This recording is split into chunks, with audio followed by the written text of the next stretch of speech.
Assalamualaikum warahmatullahi wabarakatuh.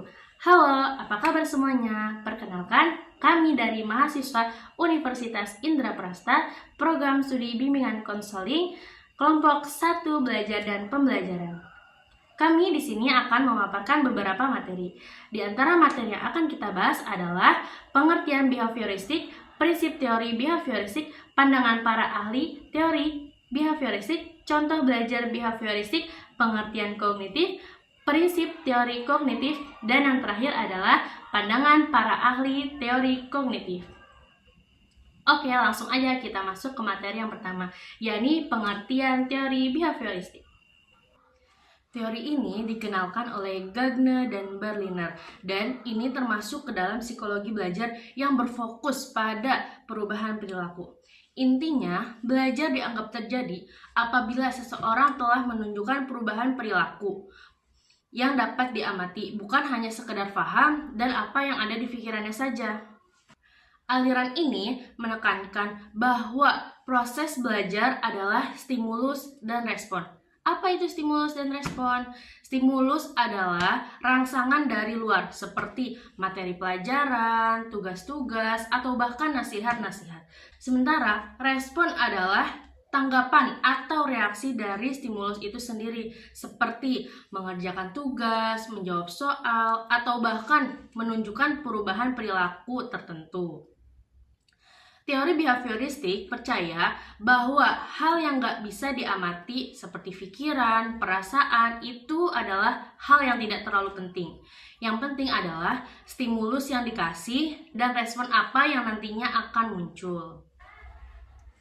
Misalnya, ada seorang guru yang memberikan latihan soal yang berkali-kali, dan si murid makin cepat dan tepat dalam mengerjakan soal tersebut. Artinya apa? Artinya, latihan soal yang berulang-ulang dianggap bisa membentuk kebiasaan atau perilaku yang diinginkan. Dan juga, dalam pelaksanaannya, teori behavioristik sangat dipengaruhi oleh beberapa aspek penting, yakni yang pertama adalah tujuan pembelajaran, karakteristik murid, materi pelajaran, media pembelajaran, dan juga fasilitas pendukung. Selanjutnya adalah kelebihan teori behavioristik. Yang pertama adalah guru menjadi lebih teliti dan peka terhadap kondisi belajar murid. Selanjutnya, murid terbiasa mandiri tetapi tahu kapan harus meminta bantuan. Guru bisa menyusun stimulus sampai mendapatkan hasil respon yang diinginkan. Selanjutnya, teori ini cocok untuk pembelajaran yang membutuhkan kecepatan, daya tahan, dan juga spontanitas. Dan yang terakhir adalah bisa membentuk perilaku yang diinginkan, tetapi secara bertahap. Dan seperti hal-hal lainnya, di setiap kelebihan pasti ada kekurangan. Nah, kekurangan dari teori ini adalah tidak semua pembelajaran cocok memakai teori ini. Selanjutnya, murid cenderung pasif karena hanya mendengar dan menghafal saja. Selanjutnya, kurangnya motivasi karena fokusnya hanya pada hasil yang bisa diamati.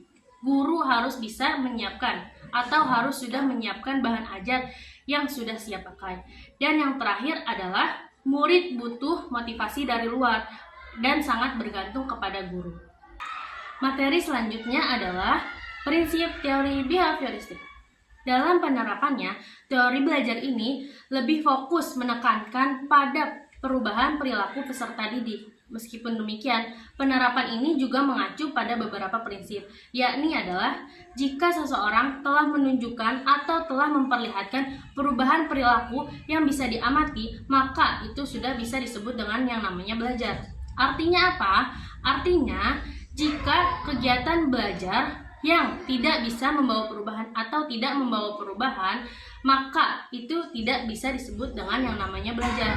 Tetapi dalam teori ini, beberapa hal lain selain stimulus dan respon, maka itu tidak dianggap penting, terlebih lagi jika hal itu tidak bisa diamati. Adanya penguatan berupa penguatan positif dan negatif. Jika kedua hal itu bisa dilihat, maka bisa diketahui seberapa mana penerapan teori ini dapat berjalan. Halo teman-teman, pernah nggak sih kalian berpikir kenapa kita bisa belajar sesuatu lewat latihan secara berulang? Nah, itu karena adanya teori yang namanya teori belajar behavioristik. Jadi, apa sih teori behavioristik itu? Teori behavioristik adalah teori belajar yang menekankan bahwa perilaku manusia terbentuk karena kebiasaan, latihan, dan pengaruh lingkungan. Jadi, menurut teori ini, belajar sama dengan perubahan perilaku yang bisa diamati. Dan menurut tokoh-tokoh penting dan pandangannya itu, satu, ada menurut Johnson B. Watson, Bapak behaviorisme. Dia bilang, pikiran itu tidak penting, yang penting adalah apa yang bisa kita lihat dan ukur, yaitu perilaku. Ia percaya bahwa semua manusia belajar dalam pengalaman dan lingkungan, bukan dari faktor bawaan. Contohnya, anak bisa takut pada suara keras karena pernah dikagetkan sebelumnya, dan seperti itu eksperimennya. Dan inti dari teori behavioristik ini adalah belajar adalah perubahan perilaku yang bisa diamati. Proses belajar terjadi melalui latihan, stimulus, respon, reward, dan plasticity. Guru berperan sebagai pengendali lingkungan belajar supaya siswa bisa belajar dengan cara yang benar. Jadi teman-teman, dari teori behavioristik ini kita belajar bahwa kebiasaan dan lingkungan sangat berpengaruh pada proses belajar. Contoh belajar behavioristik. Yang pertama, guru memberikan reward ketika siswa mengerjakan tugas dengan baik, dan guru memberikan punishment ketika siswa tidak mengerjakan tugas. Kemudian yang kedua, pengulangan dan latihan. Siswa melakukan pengulangan materi yang sudah diajarkan dan latihan materi yang sudah dipelajari, seperti mengerjakan soal matematika atau IPA menggunakan rumus yang sudah dipelajari. Yang ketiga, siswa belajar melalui observasi dan imitasi. Model seperti menonton video, mengamati perilaku guru itu adalah contoh dari belajar behavioristik. Selanjutnya, saya akan menjelaskan mengenai kognitif. Kognitif merupakan seluruh aktivitas mental yang memungkinkan individu untuk menghubungkan, menilai, dan mempertimbangkan suatu peristiwa sehingga memperoleh pengetahuan yang baru. Dalam proses belajar, kognitif mencakup tahapan dari yang tidak tahu menjadi mengerti hingga menjadi ahli dalam bidang tertentu. Kognitif tidak dapat dipisahkan dari kecerdasan seseorang dan melibatkan proses berpikir yang kompleks seperti belajar, membentuk ide, dan memecahkan masalah. Teori belajar kognitif menekankan proses belajar daripada hasilnya. Belajar tidak hanya hubungan antara stimulus dan juga respon, tetapi juga sikap dan pemahaman individu dalam mencapai tujuan belajar. Dalam proses belajar ini melibatkan persepsi, pemahaman, dan juga pengolahan informasi secara aktif. Ada pula prinsip teori kognitif. Yang pertama, pembelajar aktif dalam memahami pengalaman. Yang kedua, pemahaman berkembang berdasarkan pengetahuan yang telah dimiliki. 3. Belajar membangun pengalaman dari catatan dan informasi yang diproses. 4. Belajar adalah perubahan dalam struktur mental seseorang. 5. Materi pembelajaran dipisah menjadi komponen kecil dan dipelajari secara terpisah. 6. Proses berpikir yang kompleks sangat dibutuhkan. Dan terakhir, keaktifan peserta didik sangat penting dalam pembelajaran. Contoh belajar kognitif, siswa belajar memecahkan masalah matematika menggunakan konsep dan rumus yang telah dipelajari. Yang kedua, siswa belajar membaca dan memahami teks yang sudah dipelajari. Ketiga, siswa belajar mengklasifikasikan objek berdasarkan karakteristik. Dan yang terakhir, siswa membuat kesimpulan dari hasil informasi yang dipelajari. Assalamualaikum warahmatullahi wabarakatuh. Perkenalkan, nama saya Muhammad Yusuf. Berikut saya akan mempresentasikan pandangan para ahli kognitif. Jadi psikologi kognitif merupakan cabang dari psikologi yang fokus pada proses mental internal seperti persepsi, memori, bahasa, pemecahan masalah, dan berpikir. Para ahli kognitif berusaha memahami bagaimana manusia mengkonstruksi pengetahuan dan makna melalui interaksi dengan lingkungan. Yang pertama ada pandangan ahli kognitif dari Jean Piaget. Pandangan utama, tahapan perkembangan kognitif. Manusia belajar melalui skema yang dikembangkan sejak kecil. Perkembangan kognitif terjadi melalui asimilasi atau menyesuaikan informasi baru ke dalam skema yang sudah ada, dan akomodasi mengubah skema karena informasi baru. 4 tahap perkembangan kognitif. Yang pertama ada sensori motor 0-2 tahun. Yang kedua ada praoperasional 2-7 tahun. Yang ketiga ada operasional konkret 7-11 tahun. Yang keempat ada operasional formal 11 tahun ke atas.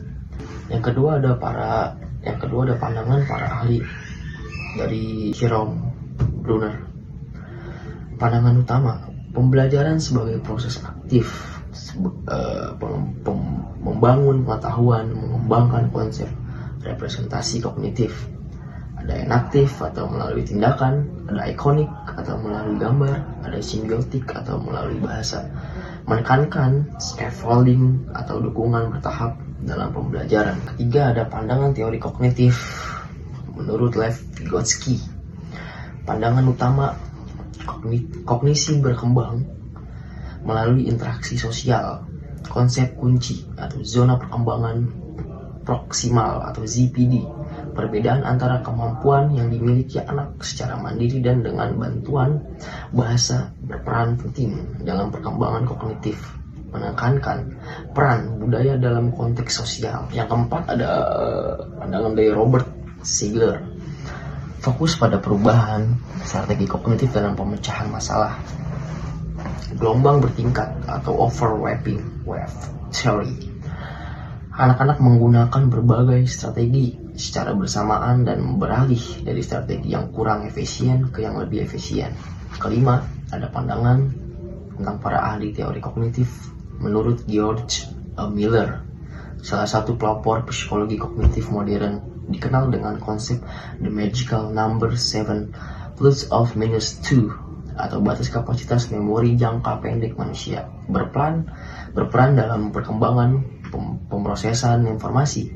Manusia memproses informasi seperti komputer atau input ke proses atau output. Terakhir ada pandangan dari para ahli menurut Ulrich Neisser, disebut sebagai bapak psikologi kognitif, menulis buku Kognitif Psikologi 1967 yang menggabungkan teori-teori pemrosesan informasi dan persepsi, melihat manusia sebagai sistem aktif yang menginterpretasikan informasi berdasarkan pengalaman dan konteks.